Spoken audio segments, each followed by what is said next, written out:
Well, Richard Green joins me, Chief Executive of the Design and Technology Association. Richard, hi.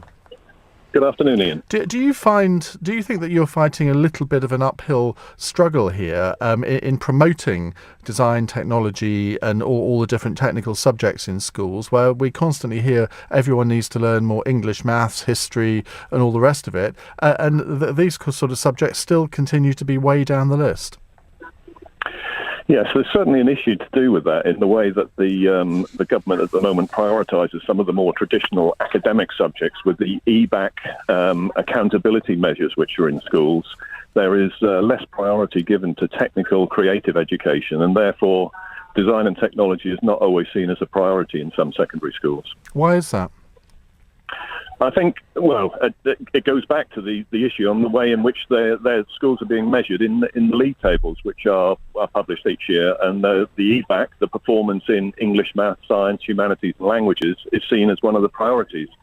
Consequently, there is less of a priority given to design and technology, and the need to raise the profile of design and technology as part of a broad and balanced curriculum for the majority of pupils is something that we've been campaigning for a long while now.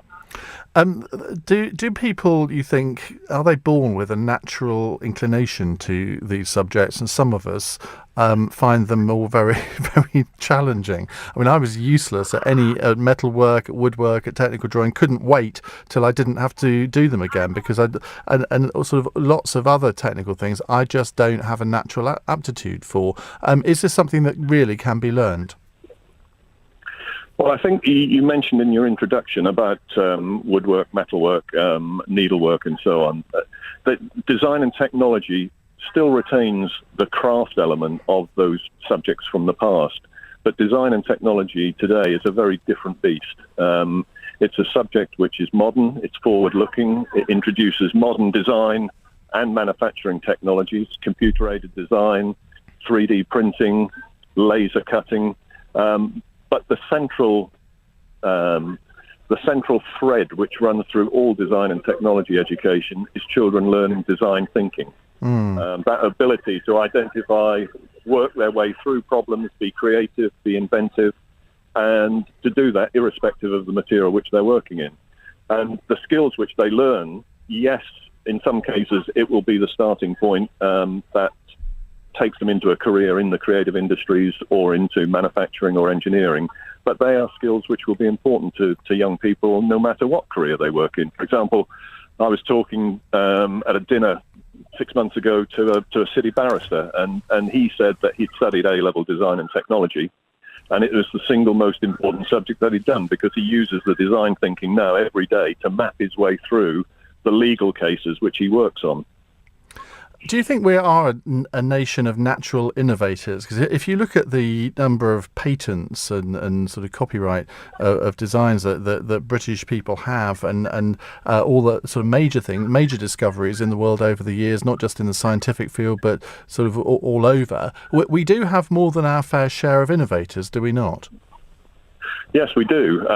And we have an education system, both at secondary school and in higher education, that's highly regarded by the rest of the world.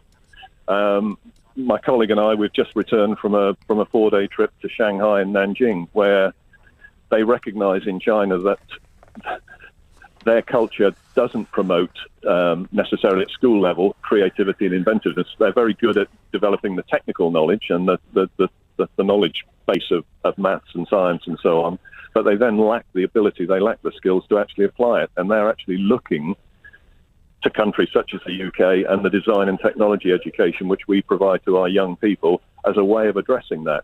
So they see that they see a model here in the UK which is very effective at doing that, and they're looking to see if they can copy aspects of it and implement it in their school curricula. OK, Richard, thank you very much indeed. That's Richard Green, Chief Executive of the Design and Technology Association.